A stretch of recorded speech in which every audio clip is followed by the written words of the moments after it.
I'm the sacrifice that got to work hard 7 days a week to help maybe my friend that grew up in the hood that got 4 felonies. He won't never be able to get a job again. We could turn him into a barber, a manager, whatever he want to be, whatever the hand calls for. It was real. I got real problems, just like everybody in here probably got real problems. I ain't. Meek Mills is in the tabloids again, and you know it's real controversial. You know, I'm kind of going back and forth with this because I like Meek Mills. He's from my town. I watched him make his ascension. I watched him come up and come up from nothing. You know, he's very, very, very talented young man. Man, I remember he had them crazy braids in his hair, man. And he was battle rapping everybody in the streets. You know, coming from the streets. You know, he had coming from North, had family in South Philly. You know, he had some real people behind him. He's been in the industry for a while now, and he made a statement where he said he only trusts white businessmen for white men for business advice. Like, you know, he's been around these millionaires and billionaires, and he's basically saying he's put trust and love, you know what I mean, you know, in a lot of the brothers and brotherhood. They did nothing but do him wrong. Sign them into bad contracts, a lot of lies and misconceptions, and a whole bunch of different things that he's had to deal with, unfortunately, in dealing with our own people. So he's saying that when it comes to business now, he's only working with them. Now, I'm kind of torn with that because that goes back to what I always say. When we get on here and we start talking like this about each other, then the W man was right about us. We're incompetent. We're incapable of doing things on our own without them being at the table. So we got to be real careful about some of the labels and things that we say about ourselves because we have bad experiences, right? We're not in charge of this matrix. They are, right? But you know, he started talking about the businessmen he's around and the sacrifices that he's made for his family. Yeah, and I hang around some heavy millionaires and billionaires where they laugh at that stuff. So you know what I mean? It's like you come in different worlds where like, all right, you come in a rap world, you show some money, you show a plane, you show a nice car. They be like, why are you showing that? Like, why? What is the point? That one guy told me like, yo, broke people spend before they get it. Rich people spend after they get it. You know what I'm saying? Mm-hmm. Like we spend a lot of people with the mind frame of being poor. You spend it as soon as you get it. Yeah, and we want to look like we got it too, though. Yeah, and it's a process behind the scenes. Like if you watch social media, if you see me, I do it for the simple fact of when I seen Allen Iverson in a Rolls Royce in my neighborhood, it changed me because I never seen a young black man come through like in luxury. So it made me want more. Standing on the corner, seeing failure every day, it looked like I just seen success ride by me, and that motivated me to not want to be normal.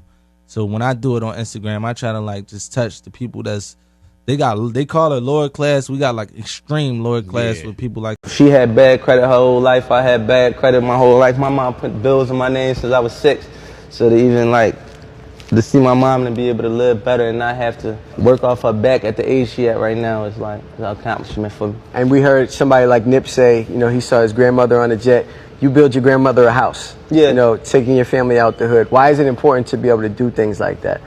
I just think that's just priority. What do you do it for? Like a lot of people come get rich, make money, and get into this game and start taking care of women and people that they met along the way that they were sacrificing for.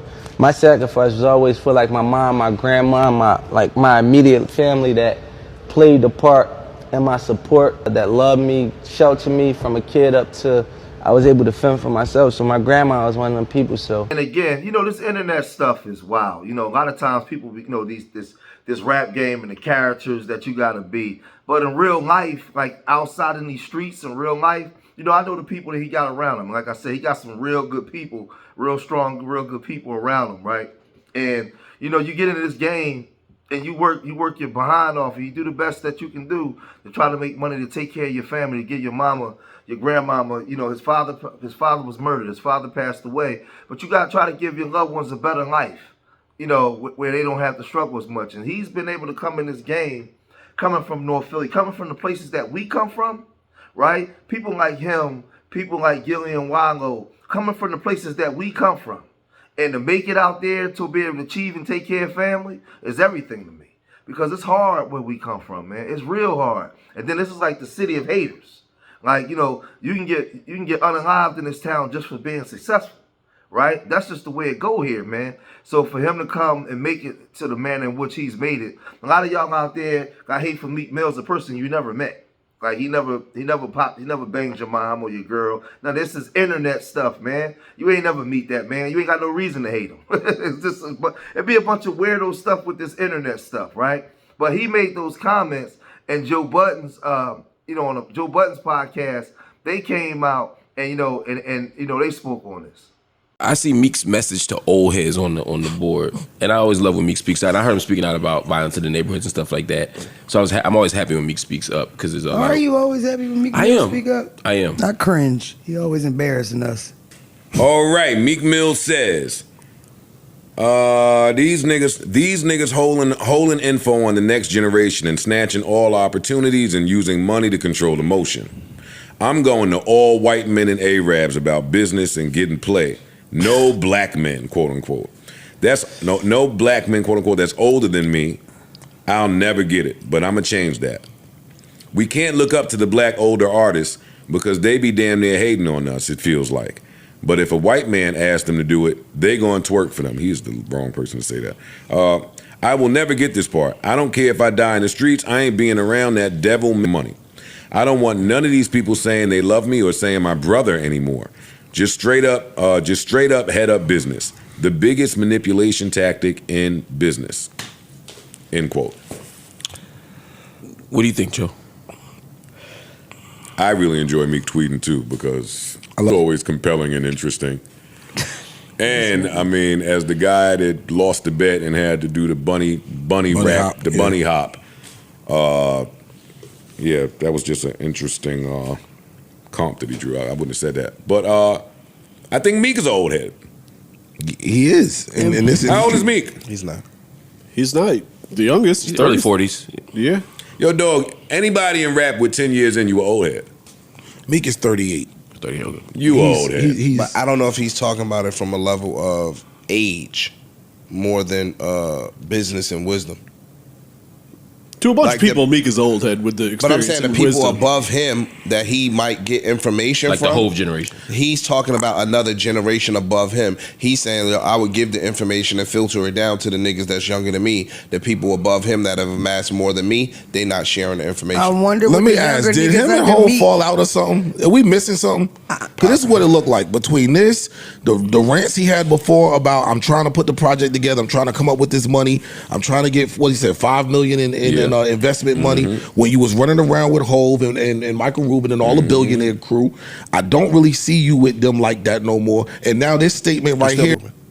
Okay, well, I don't see you with Hov anymore. And this statement right here sounds like directly talking to Hov. Hov and Rick Ross. I was thinking Rick Ross.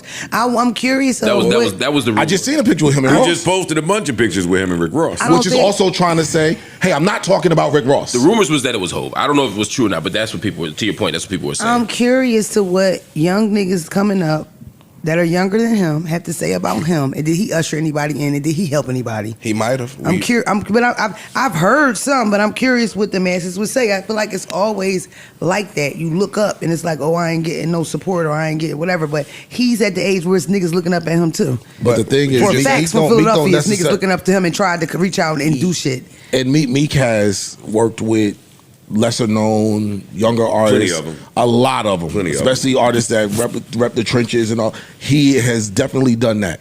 Meek might not have he don't have a label. He might not have the ability to really maneuver and usher somebody else in like he would like to do. Or like they would even think, Meek just has his name right now.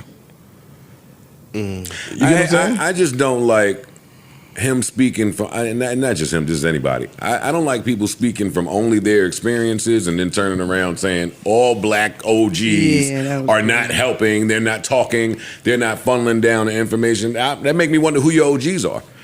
Who are your OGs?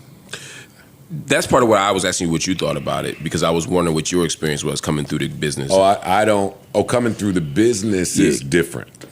Coming through the business is dog eat dog. Trying to get a record deal in the 90s, I used to wonder why you would see Slidey or whatever exec whatever exec, and you could be nice as hell and not get a call back. But niggas ain't trying to help people that's nicer than them, or that was the thing in the 90s. I don't know if that's so much the case today. As I got older, as I went through shit, I got plenty of jewels from people older than me. A lot of the KRS-One don't stop teaching.